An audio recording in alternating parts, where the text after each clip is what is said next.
they don't care if it sells or not. They got their money from the government. They don't need to recoup anything. So let's talk Dustborn. This game came out and has flopped and will continue to flop. And I'll say I've watched people like this has become almost a meme in that if you buy it for somebody, it's like, be serious. Like it's almost a punishment when people buys the game for you, which I say don't do that because at the end of the day, you're supporting them. But right now, it currently has 42 players in game. Yikes! It has not gone very well for Dustborn right off the bat. But this is a game that has been, it was dead on arrival. We all knew this game was going to fail. It's been called the wokest game ever made, and here we are, as it was a little bit of controversy over the weekend. And I'd like to thank Tebow over on X for sending this our way. He tagged everybody here as a little bit of controversy around this game, as apparently Dustborn has literally been caught using GTA assets in their game. Now, you were all on this, Smash, over the weekend. Why don't you give us a quick rundown of this? Well, the developer in question, Thea, aka Shit Sprout on Twitter, they do have a way with words. Never denied it.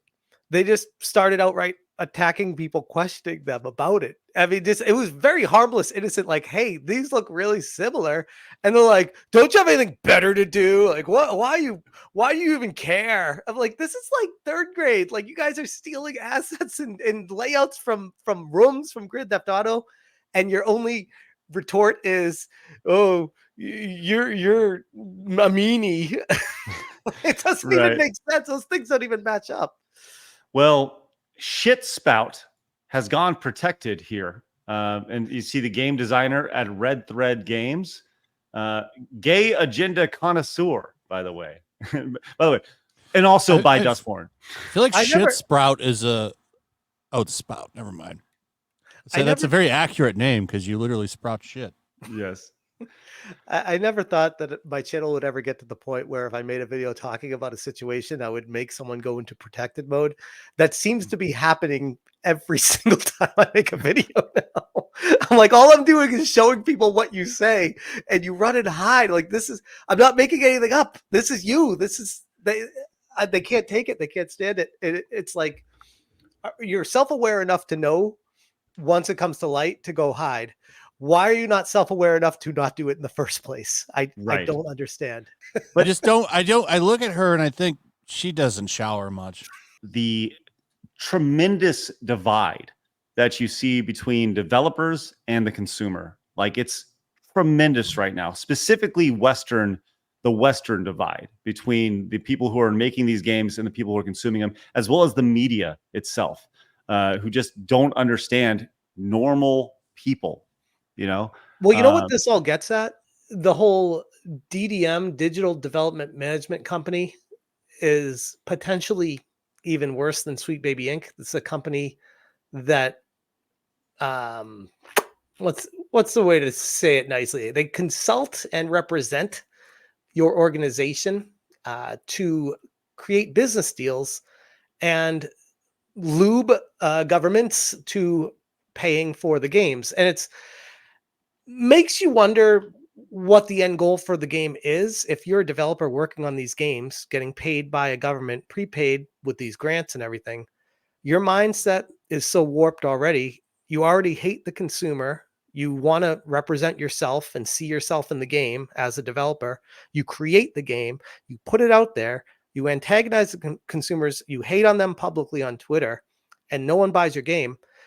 But ultimately, you don't care because you already got paid by the government in grants. So you don't even care if your game sells or not at the end of the day. And it's created this broken form of capitalism that's not even capitalism anymore. You're not making something for the consumer. You're making it for a property, in this case, governmental organizations, to push propaganda like Antifa or something of the like, and have no care about your game selling at the end of the day. And that's extremely concerning for the future of the industry. I feel like that's why this is such a big thing, that everyone's like, why is this? Who are these puppet masters behind the scenes? Why are they pulling all these strings? What's going on? And it's not about selling the game to consumers anymore. And that's the problem. Right. It's literally propaganda, like, and its purest form. It's propaganda. Now, let's go back here. Let's go. This is from Hey Slick, That's Me over on X. It says the new Dustborn game has ripped off GTA Online, copying the apartment layout 1-to-1. Paintings, TVs, rooms, and even small garden are in the same location. Think of their mindset while they were doing this. They didn't care. They're like, sure, rip it off. What are they going to do to us? We're getting paid by the government. What are they going to do? Sue me? When you look at this, I mean, you can see it right here. The idea of That's crazy. Yeah, I mean, just to be so blatant about it too. Like there's no difference. It's literally just downgrading the graphics and putting a coat of paint on it that you can literally apply with a filter. It's not even designing the game. It's like an Instagram filter on graphics. They didn't even do anything. Even the speakers to the left and right of the TV. Look at the speakers here on the left and right of the TV. Look at the speakers on the left and right of the TV. Wait, Craig, there's a smaller base one next to it. That's different. They couldn't handle that. All right, let's check out this one here. This is walking through. Oh yeah. Okay. I mean, you can see this over here. Walkway down here, the stairs right here. Yeah, I mean, verbatim. There's another. Did you see Is people Rocksteady paying attention to this? I wonder. They have to know by now. I would say. Rockstar. Will they even care? Or yeah, Rockstar. Sorry. Yeah. I mean, I don't know if they'd even care, honestly, because it might make them look bad to go after it. So they might just be like, whatever about it. But did you see the people on Twitter that were trying to defend it? Like, apparently these people have never been to an apartment before. They all look the same. Like, not one for one. Yeah. Well, I have another layer to this, which actually just happened about 2 hours ago. This post from Frederick Highland says, well, this is awkward. And you can actually just buy this pack for $80. Oh, shoot. The whole thing is just a pack that you can just buy online. So this actually goes a little bit deeper, right? Is this a GTA thing, or did GTA buy this pack and put it in their game and put a fresh coat of paint on it? That's a good question. Yeah. And it also brings up that's wild. It brings up the idea of, if Rockstar did purchase that, are there exclusive rights to it because they have full ownership of it? Or did they just buy it as a template, as like we'll borrow this and use it in our game and anyone else can use it too in the future? That would be really bad. I would think they'd want to own it. They wouldn't want someone else to be able to use the same thing. So I'd be curious about how the back end works with purchasing that.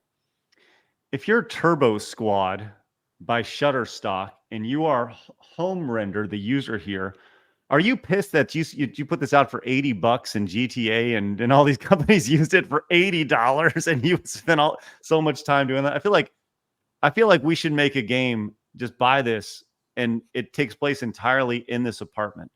I think that'd be awesome. That'd be called Seinfeld the game. Yeah. All right, let's go. So anyways, that's just another interesting layer here. So, buying assets, it's a normal thing. It happens all the time. But you can see here along the way, this was huge. And we talked about this on Friday when we had Mally Mouse on. Blabs, you were with us. And we talked about we played the music for the opening of Dustborn here. Oh yeah. Negative on that, Blabs? Not a huge fan of that? No, it's horrible. And like, I think somebody said it in the comments too, how it was like, it's not even like a proper gameplay of playing the guitar. Like the gameplay failed also. Like, forget the messaging. It was just, there's Guitar Hero where you can look at it and be like, all right, this is how you do it. Yeah, right. And here it is. You can just see whoever's playing this game did fail pretty bad. I'm not doing it. Sorry, I can't play this. That's horrible. It's not a good thing. We're the aliens. That's pain. So I actually I literally copied and pasted the lyrics of it.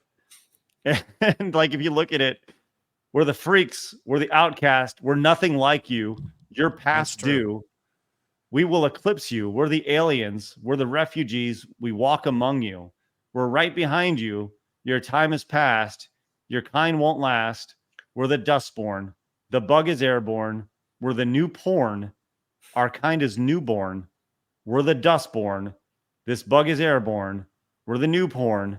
Our kind is newborn. We're the Dustborn. This is like almost a veiled threat to make people feel that are not fitting or conforming to society to feel like they're not alone and that they could like rise up together and take down the establishments. And it's like, what are we doing here? who's backing this? Who's behind this? Well, it's not gone very well for Red Thread Games along the way, as they've had several social posts. They really want to get the word out about their game. In fact, they posted this over on X, says it's out now. Download Dustborn today on Steam, Epic Games Store, and PlayStation Store, and Xbox. Link is in the bio. People were really excited about this to let them know how they felt about it until they locked replies. Locked their thread. That is classic. But it almost makes you wonder, going back to, they don't really care if they sell it or not. If anything, it's just for future job security and longevity, but that's the only reason. They already got their money for working on it. They don't care if it sells or not. They got their money from the government. They don't need to recoup anything. Yeah, it's you're right. And there's talk that the money associated with this game was considerably higher than initially anticipated. Smash, what do you have on that? I did see Grums said that it's nearly 1.4 million USD in addition to the 150,000 euros from the grant. So we are approaching $1.5 million in grants. That's just in grants. That's not investment firms or anything like that. That's not game sales or content. That's literally just grants to put the game together. And that's very concerning. One, because I think we all know there have been incredible games made from indie developers on a much tighter shoestring budget. So what the governmental funding does is creates bloat, creates DEI hires, creates people that should not be in the industry. And then the output is this garbage. And it is rightfully getting roasted for that reason. So going to Grums's post over here, it says, Dustborn used far more government money than has previously been reported, because 150K is not a whole lot when it comes to development of a video game. That's not even one dev salary. Yeah. Right. The Norwegian Film Institute funded the game for 14 million kroner, or nearly $1.4 million. This is in addition to the 150,000 euros from the Creative EU grant program. Dustborn is basically an Antifa training game. You bash the fash across the divided states of America by using vocal powers to call people racist. You are racist. The game has 33 players in the opening week. We've talked about that. The company Red Thread Games looks to be funding multiple games through the use of these government grants. The games do not make money. You can see from the Steam charts below from the Prairie games, Dreamfall Chapters, and Dragon, their existence seems to be dependent on repeated grants, waste of taxpayer money that funds games that fail over and over again. It's almost like they have a buddy in the government that is just giving them the grant. It's like there's no actual tangible proof, evidence, or statistics to define why they're getting this money. Right. They got to know somebody for sure. Yeah, for sure. The company seems to be grifting off EU taxpayers' money, which are awarded in part on ESG criteria. Remember when people denied ESG grants for indies existed and called everyone a conspiracy theorist? The Norwegian Film Institute focuses on productions where the percentage of women in key roles is a factor. Their latest project, Svalbard, has received nearly 11 million kroner. That's over $1 million, and 150,000 euro more from the creative program. You can see a little bit more here. It says that we need women in key roles, producer art, 38%. So 38% need to be there. And you can see the other checkboxes. Yes. Bing, bing, bing, bing, bing along the way. Let me read you one line real quick from DDM's website. I thought this was interesting. So DDM is the organization, the consulting company that has partnered with Dustborn Red Thread Games. And they say they have one job opportunity on their website. So I was interested to see like what they say about the job offering. And at the very bottom, you know how companies always say, you know, XYZ is an equal opportunity employer in a period at the end. Like that's kind of what you say, right? Mhm. What DDM says is DDM is an equal opportunity employer that values diversity in the workplace. That's right. AKA strike a white line people. through the very beginning of that. That's right. We value diversity unless you're You're not white diver- and right. straight. You're a Oh, white God. straight man. Don't apply. I mean, it's so obvious. It's unspoken, but it's like that's the only reason they say it, but they can't just come out and say it because that would look bad. Well, it'd be illegal. Right. Well, that no, being illegal doesn't stop them. They say illegal. Do you see Kotaku's hiring for the editor in chief? There were very illegal things in that. Oh yeah, big Craig time. applied to that job. Yeah. Didn't even get a phone call, Craig. Didn't even get a call back. Really, really upsetting me about the lack of transparency that they had when it came to me reaching out. So what a bummer.